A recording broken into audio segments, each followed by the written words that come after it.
Mélenchon sur France Inter, ça faisait longtemps. Je ne sais pas c'était quand sa dernière apparition sur France Inter. On va écouter le petit Mélenchon. Nous recevons aujourd'hui le fondateur de la Le France fondateur. Insoumise.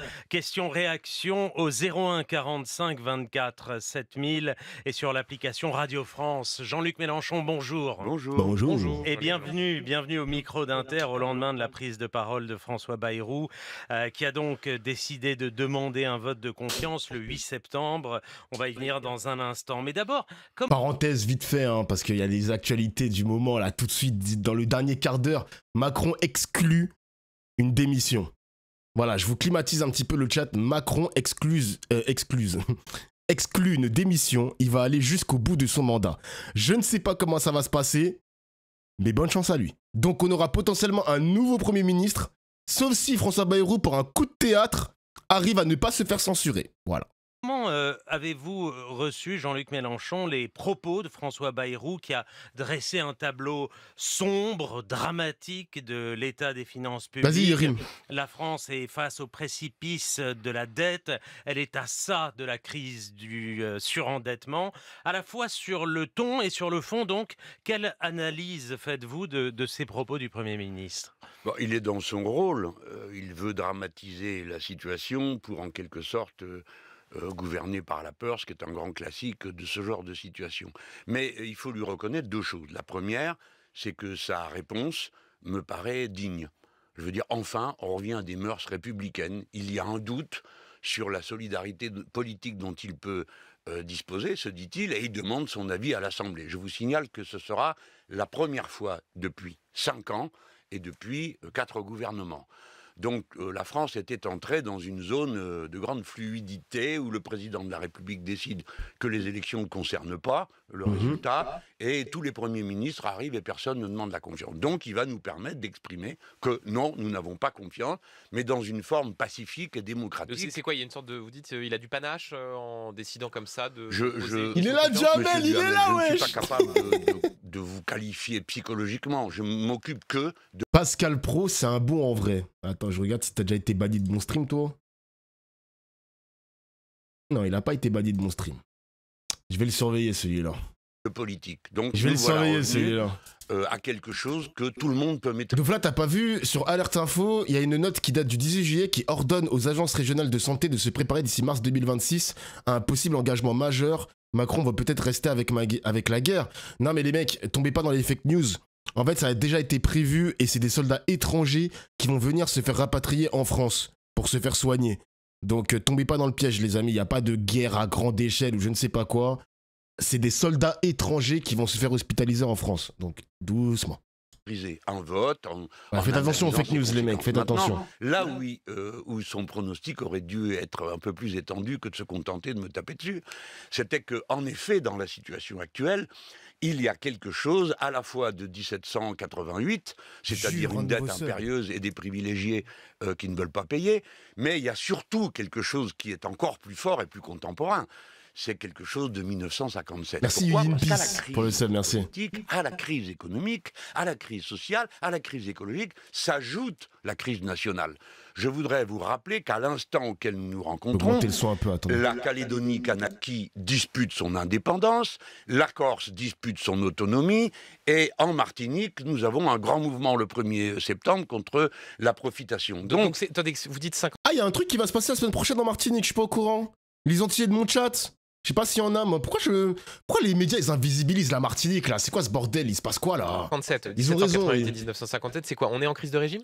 Bien sûr, je crois qu'on doit le voir. Il y a une crise de régime quand un président de la République perd les élections législatives. 4e fois de la journée que j'entends son interview. What? Eh mais t'as matrixé, gros. What the fuck? Ça m'inquiète. 2022 au premier tour, les repères en 2024 est fait comme si ça n'existait pas, gouverne à coup de 49-3, ce qui dans l'univers entier... Pardonnez-moi, Jean-Luc Mélenchon, vous pouvez les contester, enfin, ce sont les règles de la 5e République, il y a un gouvernement qui n'a pas de majorité, qui a fait passer des textes, là il va vraisemblablement tomber et un autre sera nommé. Les institutions ne sont pas en danger, si il reste une dimension, monsieur Duhamel, qui vous échappe. C'est que les institutions... sont en rapport avec l'évolution de la vie du pays. C'est vrai. Vous pouvez être l'unique personne dans ce pays qui pense que la Ve République n'est pas arrivée dans une impasse, mais vous ne tiendrez pas longtemps la position. Ce qui est alors... D'ailleurs, la seule personne de droite, parce que là, Mélenchon, je pense que durant son interview, où ça a déjà été dit, veut évidemment la démission de Macron. D'ailleurs, c'est pas la seule personne à droite qui demande la démission, c'est Jean-François Copé. Et depuis l'année dernière, Jean-François Copé constate qu'il y a une immobilisation des institutions et le seul moyen de débloquer la situation, c'est le départ d'Emmanuel Macron. Et d'ailleurs, encore une fois, les amis, Jean-Luc Mélenchon a toujours un train d'avance, voire 4 trains d'avance sur ses adversaires. Ça fait des années qu'il voit la situation bloquée et le seul moyen de sortir la tête de l'eau, c'est la démission d'Emmanuel Macron. Maintenant, aujourd'hui, on voit des sondages où une majorité des Français aimerait sa démission. Maintenant, on voit sur BFM TV et même sur CNews qui débattent sur une potentielle démission d'Emmanuel Macron.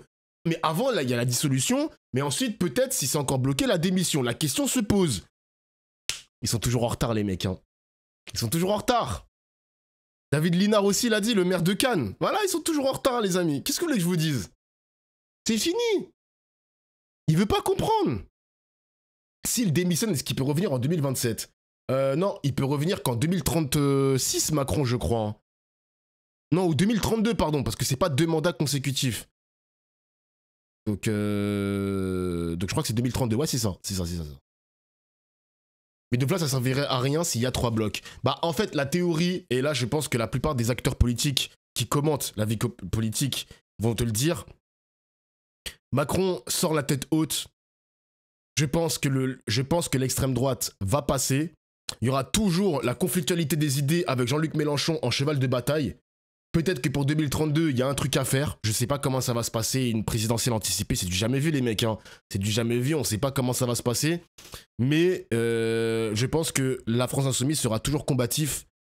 Soit ils vont essayer de faire passer Mélenchon président, soit ils vont perdre, mais vont continuer à garder cette combativité. Tout simplement. Tout simplement. Donc le président de la République sera potentiellement Marine Le Pen. Je ne veux pas, les amis, vous alerter. J'espère qu'elle va perdre, mais à un moment donné, les mecs, il faut parler avec la réalité des faits, la réalité des choses. Et je pense que ça va surprendre personne dans le chat que Marine Le Pen soit présidente. Ça va surprendre personne. Quand tu ressens le poumon politique français, tu vois quand même qu'il y a un truc chez Marine Le Pen. Les Français ont envie de voter Marine Le Pen. Donc voilà, vous n'êtes pas débiles. Merci les gars, vous n'êtes pas débiles. On verra ce que le procès va donner, parce que je vous rappelle que Marine Le Pen a un procès au cul. On en reparlera. On en reparlera. Mais est-ce que tu es sûr qu'elle sera candidate? Les gars, le verdict d'ailleurs sur son procès, ce sera en juillet 2026. Donc accrochez-vous le chat, hein, accrochez-vous. Et au pire, Bardella, on ne sait pas si Bardella a les épaules pour être président. Donc on verra. Du jour, c'est évidemment... T'as oublié que Marine Le Pen est interdite de se présenter. Les gars, c'est faux. Il y a un procès en appel, pardon. C'est faux, les mecs. C'est faux ce que vous dites, c'est faux. Le passage à une 6e République, corrigeant, comme la 5e République avait voulu corriger les excès de la 4e, qui rendait impossible la prise de décision politique, eh bien la 5e République a atteint sa limite parce qu'elle confie un pouvoir excessif à une personne qui peut gouverner pendant si longtemps sans aucune majorité. Juste Jean-Luc Mélenchon. Ça n'a pas l'air... Pardon, excusez-moi juste de terminer là-dessus. Je préfère qu'on regarde en face la nécessité de passer à autre chose. Parce que la France n'a jamais été capable de passer d'un blocage à autre chose, autrement que par une aggravation du blocage. Donc pour une fois, on pourrait être pacifique et démocratique. Et on va détailler tout cela, les conséquences de ce qui pourrait advenir si effectivement François Bayrou tombe.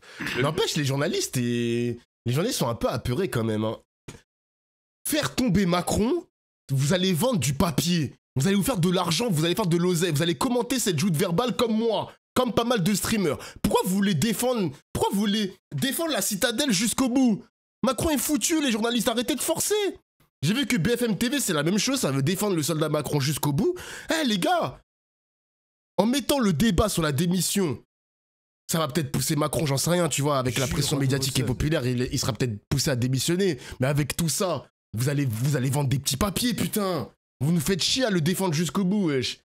Merci Plumzer pour le sub et merci Chatapater. Ouais, oula, le Chatapater pour le sub. Oh, le pseudo, frère. Le 8 septembre, simplement, je vous écoutais là il y a quelques instants, vous disiez dramatisation. Au fond, ce que dit François Bayrou, il dit, avant de discuter des mesures, le vote du 8 septembre, c'est la gravité financière de la situation, la dette, 114, 115%, le déficit, plus de 5%. Vous, ça vous intéresse pas, la dette, le déficit? Vous considérez que cette question qui est posée n'est pas légitime? Mais pourquoi m'abordez-vous de cette manière provocante? Bien sûr que ça m'intéresse, la dette, car un jour ou l'autre, il va y avoir un gouvernement insoumis dans ce pays, et tout le monde le sait. Et évidemment, on l'accablera aussitôt de menaces. Mais la dette est un problème, mais le vrai problème, c'est un petit problème, la dette, il se règle, si on a la bonne solution. Lui dit que la bonne solution, c'est d'amputer toutes les dépenses publiques, de sacrifier les services publics, avec l'espoir magique que la main invisible du marché et le secteur privé va occuper la place libérée. Cela ne s'est jamais produit. Autrement dit, la cause de la crise, c'est la politique qu'il a l'intention de continuer. Donc, s'il continue comme il est, les choses vont s'aggraver et non pas se régler.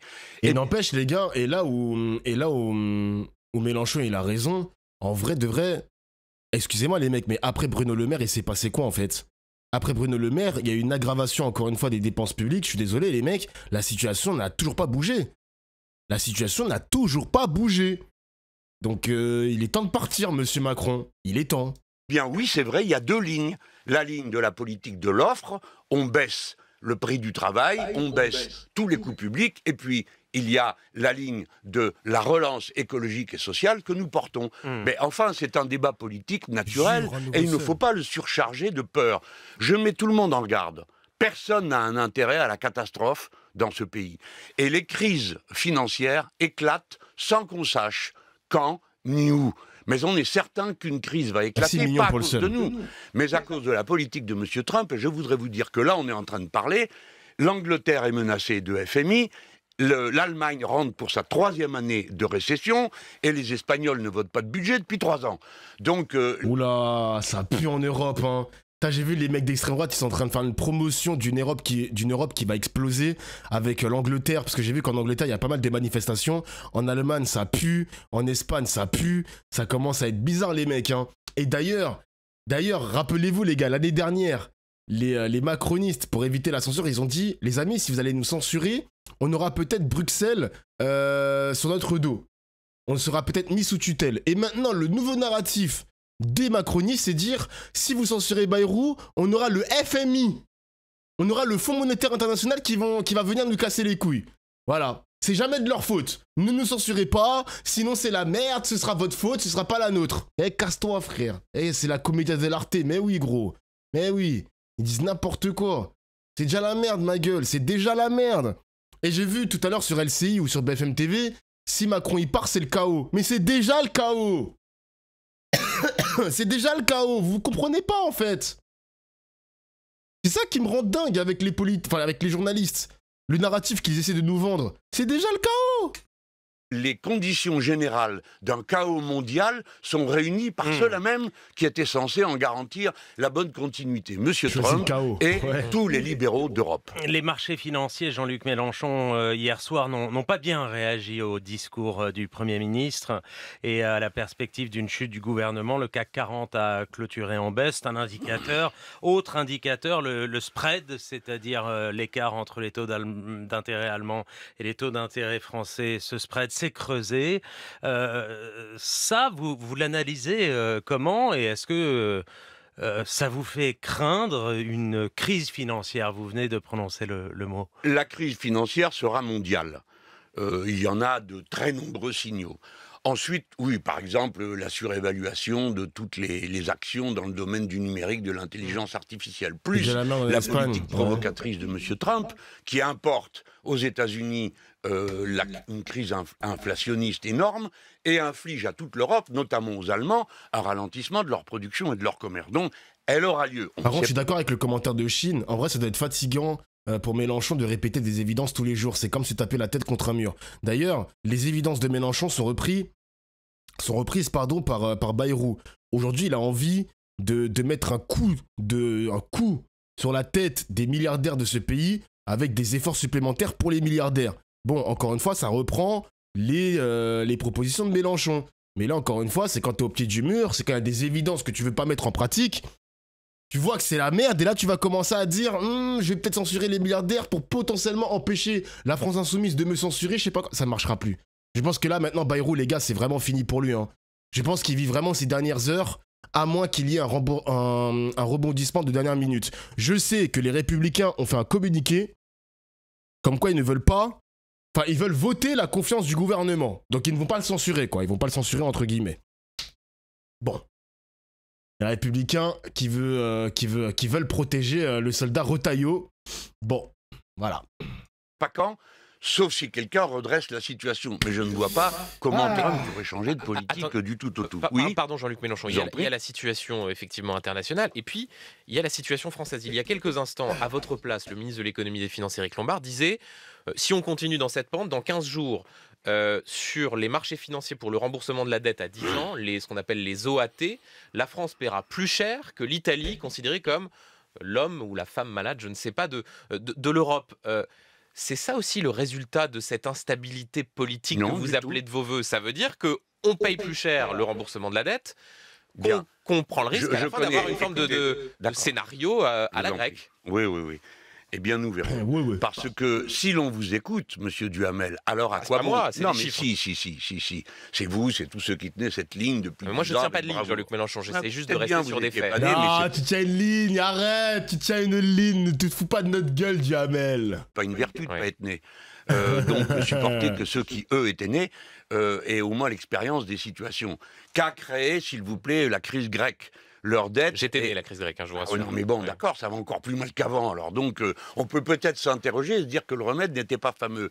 Mais ce que je veux vous dire, c'est que à quoi bon des institutions démocratiques? Pourquoi des parlements? Pourquoi des présidents? Il suffirait en quelque sorte de se brancher sur la bourse et de répondre à ces demandes. Et De Gaulle disait, la politique de la France se fait pas à la corbeille. Même si les risques sont immenses, je demande qu'on n'abuse pas, ne provoquez pas une crise en répandant une ambiance de panique autour de la France. Laissez-moi finir, monsieur Duhamel. Et il a raison sur ça, les amis. Encore une fois, c'est une évidence. En agitant ce genre de choses, les médias, ils nous aident pas. Hein. Ils nous aident pas du tout, genre. Dans toute la gravité de ce que j'ai à dire. Faut arrêter de mettre en avant Mélenchon car il dit beaucoup de sottises. Par exemple, monsieur Étienne, premier message sur le stream. Est-ce que tu peux me dire qu'est-ce qu'il dit comme sottise, monsieur Mélenchon? Je vais bien savoir. Je rappelle que les 3 000 milliards dont nous parlons, tu peux m'aider peut-être. Ce ne sont pas les nôtres. Ce sont ceux des investisseurs à 60% étrangers. Je leur recommande d'être prudents avec les Français. Car si, par un biais ou par un autre, ils s'amusaient à vouloir nous mettre en banqueroute, c'est eux qui en paieraient l'addition, pas nous. Alors, je ne veux pas aller jusque-là, mais je veux juste dire, il y a des solutions bien moins dangereuses. Et la bonne solution, c'est de faire... Comme vous avez un exemple sous le nez, les Espagnols, ils votent pas de budget peut-être depuis 3 ans, mais ils ont augmenté le SMIC, ils ont augmenté toutes les allocations sociales, et ils ont 2,8% de croissance. À 2,8%, la France recréerait des emplois par dizaines de milliers. Donc la relance écologique et sociale est une bonne chose. Voilà, monsieur Duhamel, pourquoi tout ça n'est pas aussi affolant. Il faut savoir que c'est l'histoire. L'histoire n'est jamais tranquille. Elle est toujours tumultueuse. Ça me fait de la peine d'étendre ce que Mélenchon raconte. D'entendre ce que Mélenchon raconte, ça me fait de la peine. Pourquoi? Faire ce message, c'est le deuxième, hein. Il y a des anti-Mélenchon sur mon stream, là, pour la première fois. Qu'est-ce qui se passe? C'est des fans de Portmanov. Les gars, Portmanov, c'est tout à l'heure, hein. C'est pas tout de suite, hein. Vous pouvez venir tout à l'heure si vous voulez, hein. Elle appelle au fait qu'il faut savoir diriger un pays avec patience et détermination. Ce dont M. Macron a privé les entrepreneurs de ce pays, c'est de prévisibilité. Ils changent d'avis tout le temps et personne ne sait au juste de quel côté il faut aller et investir. Et ça, moi, je dis que si nous appliquons, nous, une politique du carnet de commandes, ça ira bien mieux. Jean-Luc Mélenchon, entrons dans le détail, si vous le voulez bien, de ce qui va, ce qui peut advenir le 8 septembre et dans les jours qui suivent. Le Hassanabi français. Et renversé. Qu'est-ce que vous demandez? Est-ce que vous demandez une dissolution? Est-ce que vous demandez la démission du président de la République? Comment voyez-vous les choses? Oui, il faut aller à la cause. Monsieur Bayrou n'est pas le responsable de la situation dans laquelle il se trouve. C'est tous ceux qui l'ont précédé par leur mauvaise politique économique et par leur mauvaise politique de gestion comme celle de monsieur Macron. Donc s'il y a un responsable, c'est le président de la République. Et je ne vous surprends pas en disant cela, puisqu'il y a 1 an exactement, nous déposions une motion pour demander sa destitution. Et je vous informe à cette heure que nous allons recommencer le 23 septembre et déposer, en plus de la motion de censure, mais elle ne servira sans doute plus à rien, puisque le gouvernement aura été renversé d'ici là, Donc il doit la partir. motion de destitution. Donc il doit partir pour vous. Bien sûr, puisqu'il est la cause. Et pourquoi, Jean-Luc Mélenchon, pourquoi ne pas, on entend... Surtout, nous sommes contre-productifs, on investit comme des bus, du coup, on fait que de se retrouver en retard et dans la merde dans la course occidentale. Mais c'est vrai que là où je vous l'accorde, les amis, quand tu vois les États-Unis converser, échanger, avoir du business avec le Moyen-Orient, essayer de renouer les liens avec la Russie, tu sens quand même que la boussole est en train de changer. Et j'ai l'impression que le vieux continent, l'Europe, j'ai l'impression qu'on va perdre du terrain, les mecs. Ça commence à faire vraiment peur, la situation européenne. La situation européenne, elle est tournée vers l'immigration parce que elle est dérégulée d'après les mecs d'extrême droite, mais comme ça prend de l'ampleur en Allemagne, en Angleterre, en France, etc., bah tu sens quand même que la question de l'immigration, elle sera inesquivable. Elle est littéralement inesquivable. Et la situation sociale aussi, hein, la situation sociale, les salaires sont bas, les riches se sont gavés, ça se montre avec des statistiques à l'appui, on voit qu'ils se sont encore plus enrichis depuis le Covid jusqu'à aujourd'hui. Enfin, on sent quand même que l'Europe est à 2 doigts d'exploser, ma gueule. Il y a un truc qui commence à puer, et je vous ai dit, les amis, hein, je vous ai dit, à la rentrée, je vais forcer, je suis désolé les gars, je vais forcer, mais je pense que le Frexit est sans doute une solution. Je pense qu'il y a un truc vraiment en Europe, l'Europe des nations en tout cas, je pense que ça commence à puer. Il y a un truc qui pue, les mecs. Vraiment. Si ça commence à parler du Frexit dans les journaux, faudra pas faire les choquer. Faudra vraiment pas faire les choquer, les mecs, parce que je pense qu'il y a un sentiment comme ça qui va grandir en nous, Français, où on a juste envie de quitter l'Union Européenne, en fait. On a envie de se barrer de l'Union Européenne. On verra. On verra comment l'année va se dessiner. Mais il y a un truc qui pue. Est-ce que tu penses qu'on peut arriver à s'en sortir avec une devise autre que l'euro? Bah, je sais qu'en Angleterre... En fait, regardez, l'Angleterre a quitté l'Union Européenne. Schengen, les accords commerciaux, etc., peu importe. La situation est dramatique en Angleterre, mais elle est tout aussi dramatique aussi dans l'Union Européenne. Regardez, il y a la 3e année de récession en Allemagne. C'est la merde aussi en France avec 1000 milliards de dettes. On est au bord de la banqueroute, donc dans tous les cas, qu'on reste ou qu'on parte, c'est la merde quand même. On est d'accord, les mecs? Enfin, excusez-moi. Je sais pas. À moins que j'ai raté une information de fou malade en Angleterre, peut-être que c'est vraiment la merde, mais vraiment la merde jusqu'au cou. Mais les gars, bon. C'est aussi la merde. Et on est dans l'Union Européenne, quoi. Je crois que je vais devenir portugais, hein. Un certain nombre, le Rassemblement national dit il faut une dissolution. D'ailleurs, ce matin, le ministre de la Justice, Gérald Darmanin, dit lui-même ne pas en exclure. Pourquoi cibler le président de la République là où la logique pourrait dire bon bah il y a effectivement un blocage, il faut retourner aux urnes et voir si une nouvelle Assemblée nationale ne peut pas se composer. Mais pourquoi pas? De toute façon, ça nous échappe. Mais lui vient de dire qu'il ne dissoudrait pas. Or, il l'a dit en sachant quel était le risque de censure, car du jour où nous avons dit que nous déposerions une motion de censure, toutes sortes de gens se sont positionnés, et tout le monde a vu que cette censure avait une très grande probabilité d'être adoptée, alors même que toutes sortes de commentateurs nous disaient le contraire, je vous le rappelle quand même, pour modérer les tentations de prévision, Madame Irma, là, de beaucoup de journalistes qui annoncent que ceci est impossible, cela est impossible, et donc la chute n'était pas possible. Alors donc, nous sommes dans une crise globale. C'est la politique de l'offre qui a échoué. Le président Macron a toujours dit qu'il n'en changerait pas et même qu'il ne fallait pas augmenter la ponction qu'il y avait à faire sur les grandes fortunes, etc. C'est sa politique. Et c'est cette politique qui est en cause. Et de la même Jean-Luc manière, Mélenchon, il a été élu pour 5 ans. Là encore, quelle logique institutionnelle voyez-vous à considérer qu'Emmanuel Macron... J'ai plus de son. J'ai fait une connerie, j'ai reculé mon écran et j'ai plus de son. Quoi qu'on en pense, c'est bon. soit dans une situation à mettre fin à son mandat. Vous, il y a quelques mois, vous disiez Lucie Castet à Matignon. Là, on peut considérer qu'il y avait une forme de logique. Dire voilà, on est arrivé... Ok, on a compris. Laissez-moi vous répondre. On a compris, j'essaie juste d'aller au terme de la question. Pourquoi vous êtes passé de Lucie Castet à Matignon à là, il faut qu'Emmanuel Macron s'en aille? Eh bien, précisément parce que Lucie Castet n'a pas été à Matignon. Et que c'était le résultat des élections. Et vous avez raison de dire, le président est élu pour 5 ans. Mais figurez-vous que dans toutes sortes de démocraties, oui, il existe, et nous la mettrons, nous, à l'ordre du jour, un référendum révocatoire qui fait que, alors que quelqu'un est élu pour 5 ans, 6 ans, 7 ans, eh bien, en cours de route, les Mais il citoyens n'existe peuvent pas, dire... ce référendum Mais révocatoire. si, monsieur, il existe la motion de destitution à l'Assemblée nationale. Qui, comment dire, fonctionne selon des règles extrêmement contraintes, et il n'y aura pas de destitution du président de la Voilà, République. vous dit monsieur Duhamel, et je demande à tous nos auditeurs de bien entendre qu'aujourd'hui, monsieur Duhamel dit le président de la République ne partira pas. Eh bien moi, je pense qu'il partira. J'ai pas dit qu'il... Je n'ai pas... Bah attends, mais c'est un ouf, Duhamel. Il dit qu'il y a très peu de chances. Mais mec, t'es pas obligé de nous le dire à la télé, genre. Laisse-nous croire en la destitution. Il nous dit qu'il y a 1% de chance qu'ils partent. Ça y est, cousin, laisse-nous tranquille. Il partirait pas, j'ai dit que la motion de destitution telle qu'elle Voilà. existe dans la constitution de la Ve République ne correspond pas exactement aux critères que vous évoquez ce matin. Mais vous avez le droit de le dire, mais permettez que moi, je dise à la fois le contraire, et surtout, monsieur Bah Duhamel, oui. que je vous montre que c'est la seule solution pacifique, démocratique, normale, dans un grand pays, une vieille puissance républicaine comme nous. La solution Le républicaine... déclin de l'Europe, c'est la égale conséquence des droits de l'homme qui ont fait que l'Europe n'a plus droit de voler les richesses de l'Afrique maintenant qu'il faut créer de la valeur. Vous vous êtes retrouvés nus comme des cons. Nus comme des culs ou nus comme des cons?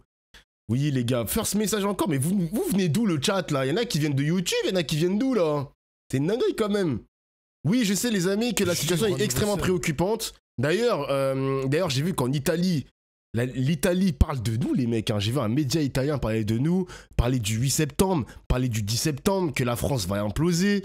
Peut-être que l'implosion de la France, le 10 septembre, va amener d'autres pays européens à s'embraser. J'en sais rien, les mecs. Hein. Peut-être qu'on est l'affaire de lance. On n'en sait rien, quoi. Merci Globulite pour le sub. Merci, mon gars. C'est que le responsable de la crise assume sa responsabilité devant le Fort vote probable. des électeurs. Le printemps Et européen, monsieur Macron, peut-être. d'ailleurs, Hein. je vous Printemps signale, européen. s'il venait à partir là, pourrait représenter sa candidature, car il n'aurait pas fait 2 mandats complets. Là-dessus, les juristes expliquent que s'il démissionnait... que c'est ce compliqué. serait de me contredire tout le Non, temps. je Vous êtes le porte-parole de Macron, Non, quoi. non, Allons, Jean-Luc monsieur. Mélenchon. C'est le porte-parole Non, mais de non, Macron, Si hein. vous voulez bien, Duhamel. juste simplement, s'il y avait une présidentielle anticipée, il va de soi que vous seriez candidat. Non, il va pas de soi. Ah bon? Ah ben, écoutez, je Donc n'ai vous pas demandez eu- une présidentielle anticipée, mais sans... Merci, avoir, Rachid Paulsen. Mais vous d'être inquiétez candidat. pas, il y aura une candidature insoumise et elle gagnera. J'espère en tout cas, et on fera tout pour ça. Mais franchement, là, je suis en train de vous dire, monsieur le rire. Duhamel, la roue de l'histoire est en mouvement. Nous sommes devant une Jure, un crise nouveau sub. globale, on appelle crise, hein, pour que tout le monde comprenne le mot. La vérité, c'est que Merci, la Pentoun crise, on a aussi, toujours ouais. idée comme une crise de fièvre. Hein. On a idée qu'à un Merci moment pour donné, tout. ça va baisser. Non, nous sommes dans une bifurcation de l'histoire de France. Ah oui. Et nous sommes des acteurs de cette bifurcation. Je pense que ce que nous avons fait la semaine dernière, d'une part en validant et en apportant notre soutien au processus du 10 septembre, d'autre part... Bloquons tout. Bah oui, nous avons mis en place une tenaille dans laquelle M. Macron, pour sortir, M. Bayrou, pour sortir, est obligé de poser la question de confiance. Vous voulez Donc j'estime toujours, que c'est un beau résultat. Vous voulez toujours tout bloquer, Jean-Luc Mélenchon, grève générale, même si François Bayrou tombe? Évidemment, et je vais vous dire pourquoi. Enfin, j'espère, parce que c'est pas moi qui ai la décision, ni dans l'un ni dans l'autre cas. Le 10 septembre est un appel protéiforme qui vient de tous côtés. Bon, moi je souhaite que soit maintenue l'idée du 10 septembre. Et puis pour ma part, j'ai souhaité que les syndicats, cette fois-ci, fassent front avec cette mouvance citoyenne et qu'ils appellent à une grève générale, parce que des dizaines de syndicats particuliers appelaient eux-mêmes à des grèves, à une grève ce jour-là. Si bien que pour ne pas épuiser de nouveau les forces du combat, le mieux serait qu'elles agissent toutes ensemble. Donc Pardon, le 10 j'ai septembre fini. n'est pas caduc, même si Ah ben, François nullement. Bayrou tombe le 8 septembre. Que les gens m'entendent bien.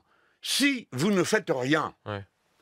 eh bien, si vous continuez à faire les moutons, vous serez tondus. Alors, Cela oui, mais signifie une simplement, chose. Jean-Luc Mélenchon, parce que c'est intéressant, vous Ouais. citez les responsables syndicaux.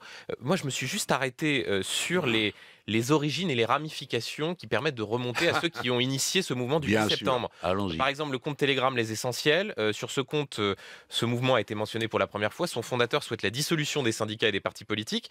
Parmi les comptes sur X qui relaient et soutiennent ce mouvement, revient un hashtag gouvernement de tromperie aux accents complotistes, pro-russes, anti-vax. Donc au fond, Jean-Luc Mélenchon, la lutte contre l'extrême droite, c'est quand il est question de faire tomber François Bayrou, mais quand il y a un mouvement social sur lequel on peut surfer, là, ça pose moins de problèmes. Écoutez, je vous pardonne, Benjamin Duhamel, votre incompréhension des J'ai procédures. jamais vu ce hashtag non plus, un gouvernement de je sais pas quoi, qu'est-ce qu'il raconte?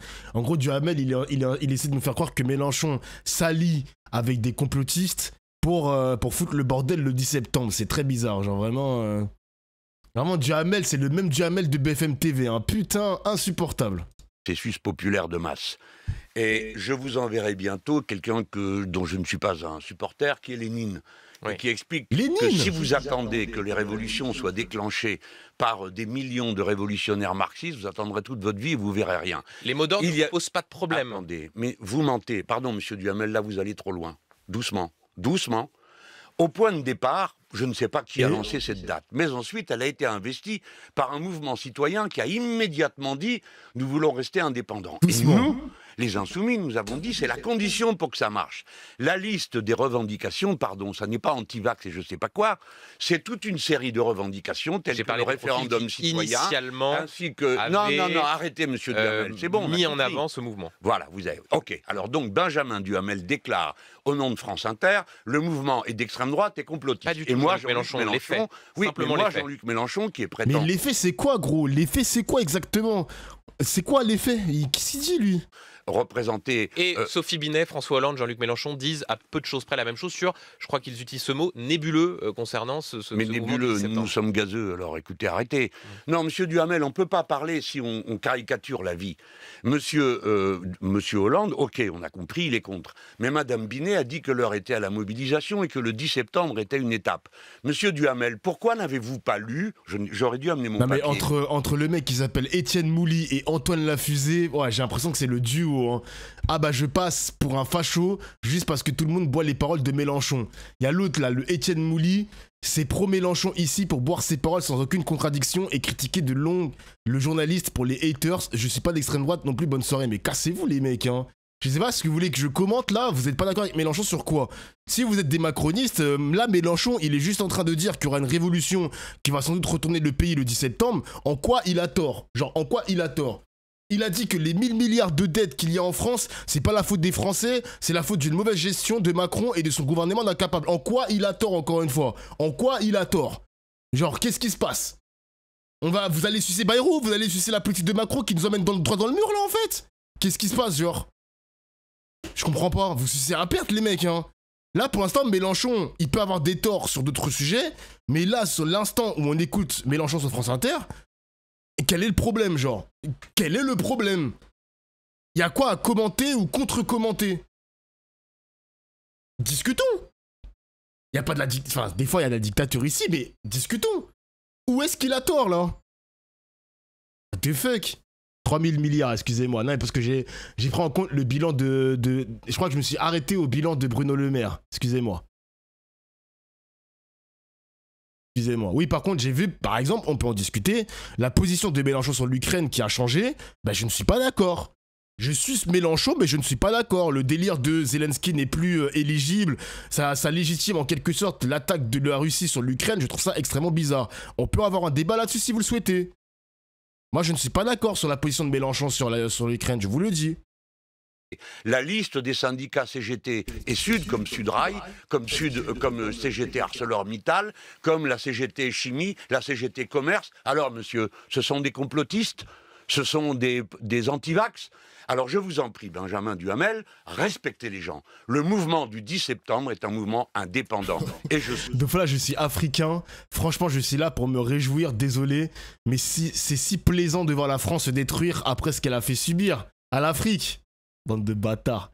Moi, je fais rien dire pour les Africains, je fais rien dire. Rigolez bien, rigolez bien, rigolez bien. Ouais, c'est le downfall de notre pays, mais peut-être que c'est le karma. C'est peut-être le karma pour tout ce qu'on a fait, aux Africains. Peut-être, qui sait. Peut-être que les Antillais aussi rigolent de la situation. Jure, un nouveau sub. Bande de bâtards, je peux rien dire, moi. Je peux rien dire, moi. Vous avez trop souffert, putain. Vous avez trop souffert.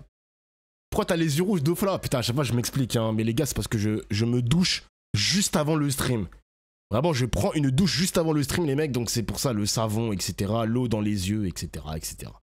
Merci Rice pour le sub, merci mon gars.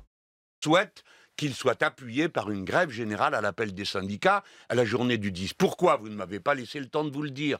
Pour que M. Macron comprenne qu'il ne sert à rien de nommer un troisième Premier ministre qui appliquerait évidemment et en pire la politique de M. Bayrou. Vous savez ce que nous économise M. Bayrou si nous le faisons tomber? C'est que le budget de 2025 qu'il a prévu pour 2026 est pire que celui de M. Barnier. Voilà le résultat de tous les gros malins qui pensaient qu'on pouvait négocier avec lui. Donc on ne peut pas négocier avec ce pouvoir et il faut empêcher M. Macron de nommer pour la troisième fois un Premier ministre qui ferait la même politique. Voilà pourquoi il faut le destituer. Pardon, je termine là-dessus. Au moins, reconnaissez notre cohérence et notre volonté démocratique.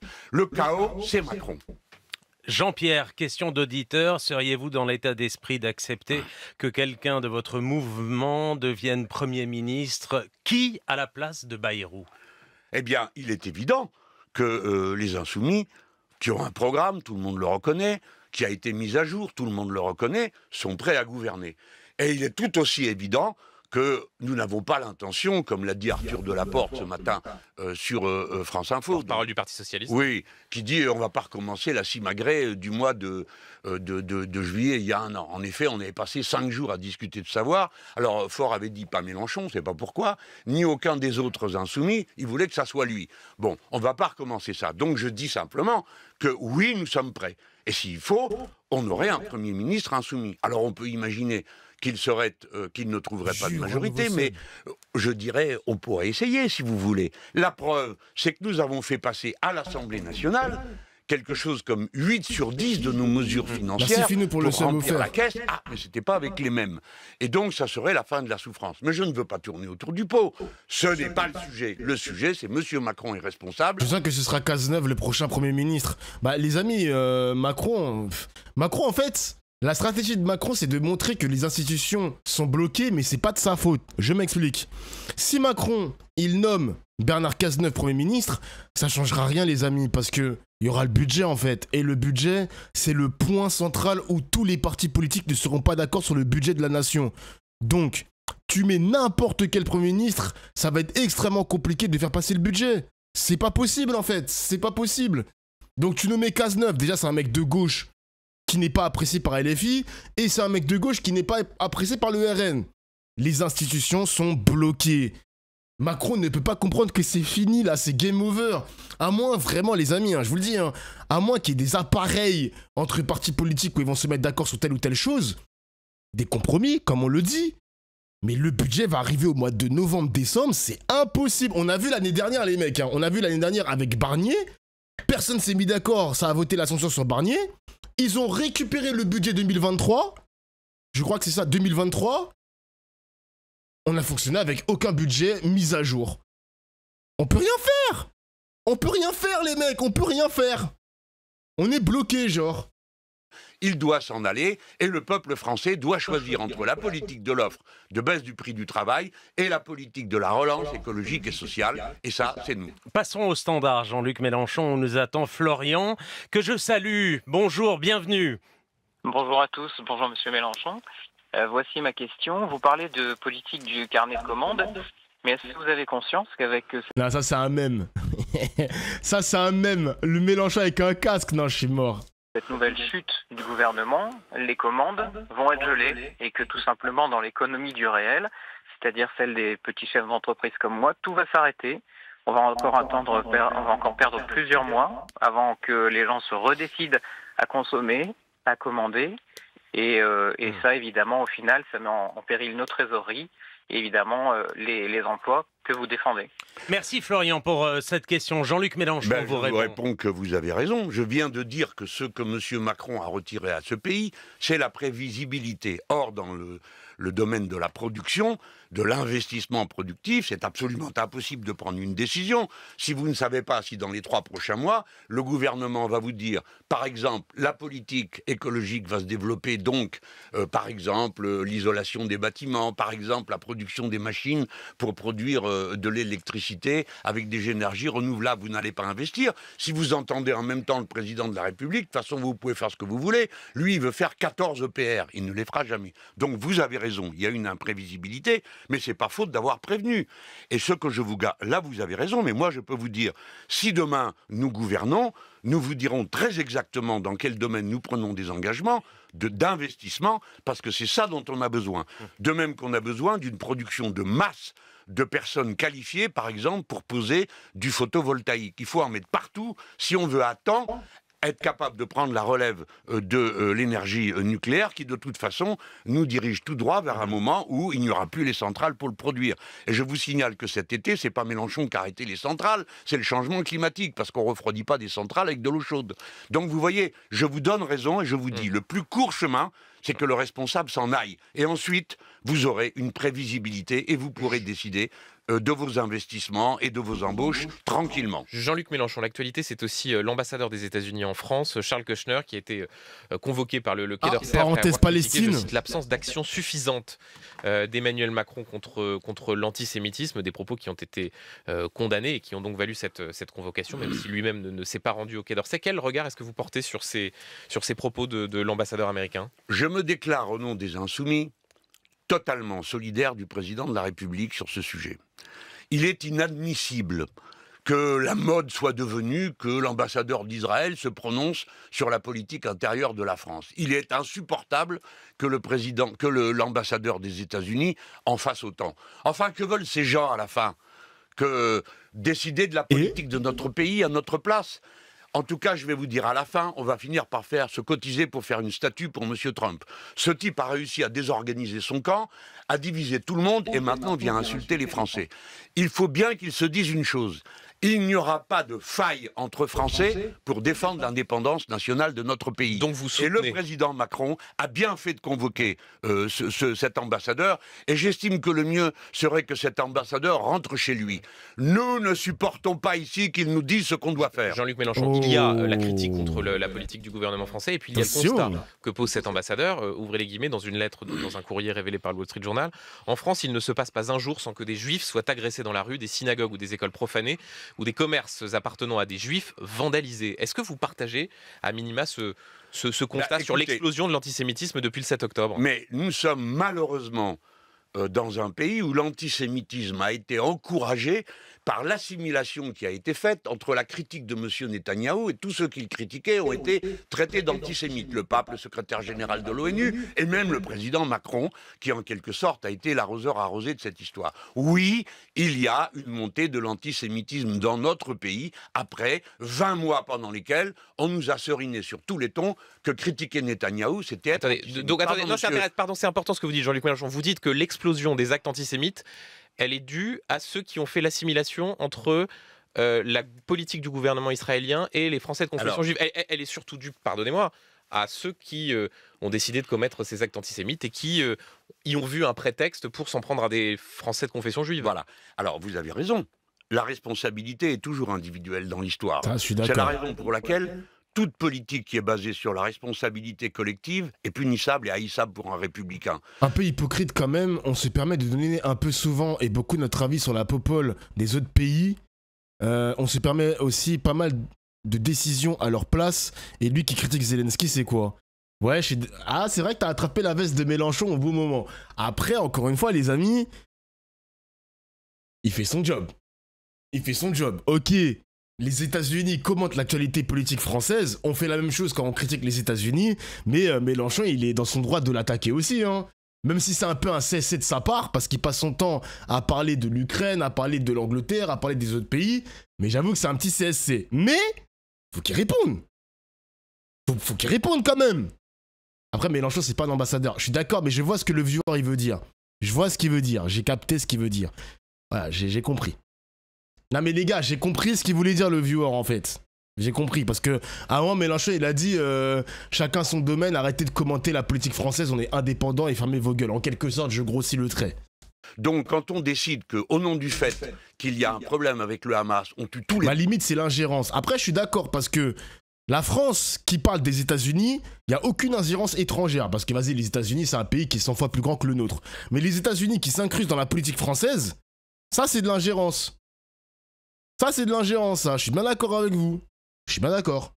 Palestiniens, nous sommes typiquement dans le cas de la responsabilité collective et il faut condamner ces politiques. Donc, oui, c'est vrai, les actes antisémites sont la responsabilité individuelle des gens. Et je le redis, tous les criminels seront punis, quel que soit leur crime dans ce pays et quel que soit le gouvernement.